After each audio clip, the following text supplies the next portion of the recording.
Olá, pessoal, bem-vindos a este nosso mergulho prático, que foi pensado como uma verdadeira aula magna para quem atua no campo ou para quem está se preparando para encarar a realidade complexa da educação de rua.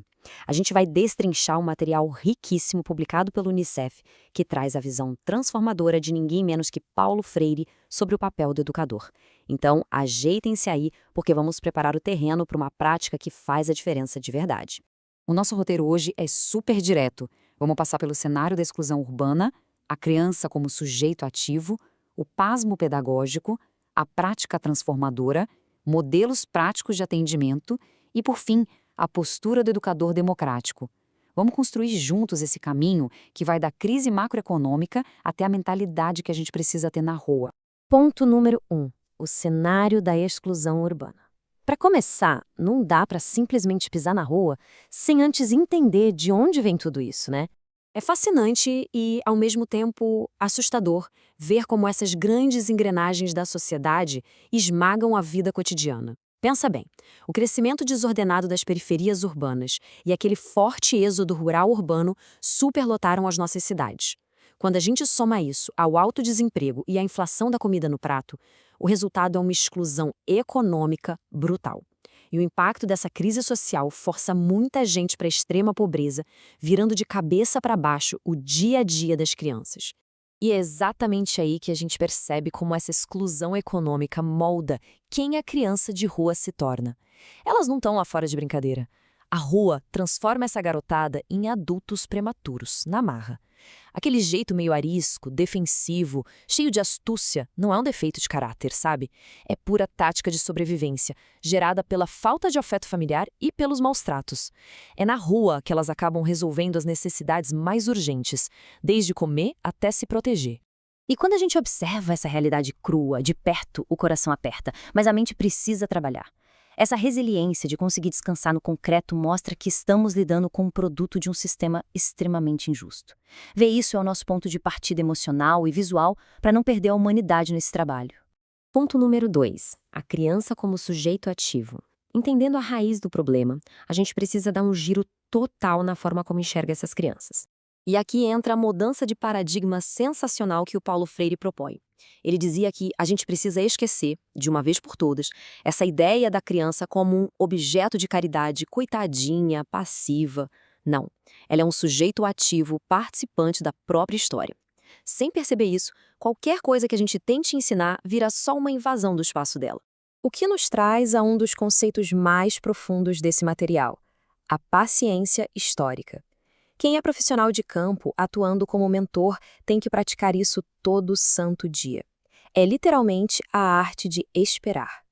Esperar aquele momento mágico em que a criança confia em você e se desarma por vontade própria.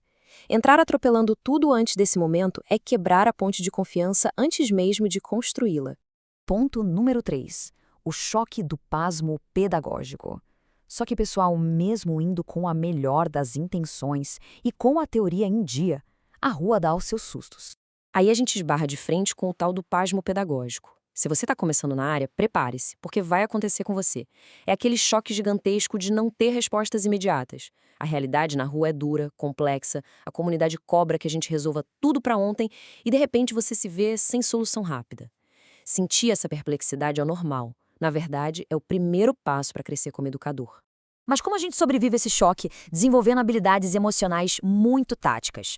A gente tem que ser extremamente flexível. Você tem que perceber o que a criança está sentindo e, o mais importante, entender que às vezes dar um passo para trás não é fracassar. Recuar estrategicamente para reavaliar o conflito é agir com inteligência, é sair do imediatismo para poder avançar de forma consistente mais na frente. Ponto número 4. Educação formal versus prática transformadora. Para entender como operar lá fora, a gente precisa contrastar a rua com a sala de aula tradicional. O choque entre a educação escolar formal e a prática crítica nas ruas é enorme. A escola tradicional, historicamente, foca muito em domesticar ou formatar o comportamento. É mais isolada. Já a prática pedagógica nas ruas, ela tem que ser libertadora, totalmente participativa. O educador de rua não impõe de cima para baixo. Ele caminha com o menor, respeitando o ritmo da rua e provocando a criança a pensar de forma crítica. Como Freire brilhantemente resumiu, só na luta se espera com esperança. Não dá para cruzar os braços e achar que as coisas vão melhorar sozinhas.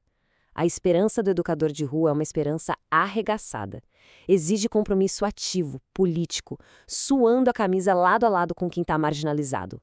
Ponto número 5. Modelos práticos de atendimento. Ah, mas na teoria é tudo lindo, quero ver na prática. Vamos dar uma olhada em projetos reais que dão muito certo.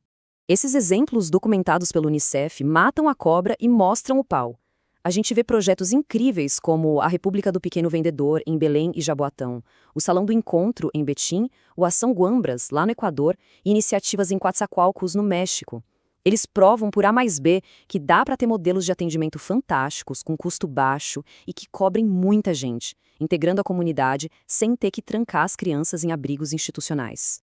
Tudo bem, e como eu construo isso localmente? O roteiro de ações concretas passa por 3 passos básicos para você que está no campo. Primeiro, garanta que a criança tenha identificação legal, os documentos básicos mesmo. Segundo, faça alianças com outros grupos locais. Você não resolve o mundo sozinho. Terceiro, use essa rede para fomentar um movimento comunitário forte, que exija soluções reais e sustentáveis do poder público. É assim que a roda gira. Porque no fim do dia dá para ler naquele olhar cansado que eles não estão pedindo apenas um band-aid ou um alívio para hoje. A molecada exige, e com toda razão, uma mudança gigantesca nas estruturas que os colocaram ali em primeiro lugar. Tudo que a gente faz precisa mirar nessa mudança de cenário. Ponto número 6. A postura do educador democrático. Para fazer tudo isso acontecer de verdade, vamos fechar falando sobre a nossa postura lá no asfalto. A pergunta que não quer calar para quem está começando é essa. Como eu me coloco na frente da criança? Como é que eu estabeleço o limite que ela precisa sem ser o cara chato que corta as asas da liberdade dela? Se você não tiver cuidado, cai um de 2 buracos bem perigosos. Tem o educador autoritário, que asfixia a criança, não escuta e quer dar ordem para tudo. E do outro lado tem o espontaneísta. Na ânsia de ser amigão e super livre, ele abandona a autoridade e larga a criança solta sem nenhum parâmetro para se guiar. Ambos os perfis são um desastre completo para a molecada. De novo, a sabedoria do Freire nos salva aqui. Olha que distinção fantástica. Autoritarismo nunca, mas autoridade sim. A criança precisa de uma referência de autoridade. A verdadeira liberdade não vive no vazio. Ela precisa de contornos, de parâmetros seguros para poder se desenvolver. E o ponto de equilíbrio é gente se tornar o educador democrático. É aquela pessoa firme, de confiança, que banca o risco de estar ali com eles. Você dá a estrutura e a segurança para que a criança possa ser livre e questionar o mundo à sua volta, desenvolvendo aquela consciência crítica essencial, mas com a certeza de que tem alguém segurando a barra com ela. Para a gente encerrar nossa conversa hoje, fica essa provocação pesada, mas necessária. Ao longo de tudo que vimos, a grande lição é que o nosso papel não é, de forma alguma, ir lá para consertar a criança. O nosso desafio como educadores de rua é abraçar aquele pasmo pedagógico, ir lá com eles para tentar transformar a estrutura que os marginalizou. A pergunta que fica martelando é: você está preparado para ler essa realidade dura e mudá-la de vez? Pensem nisso e continuem construindo esse trabalho fantástico. Até a próxima!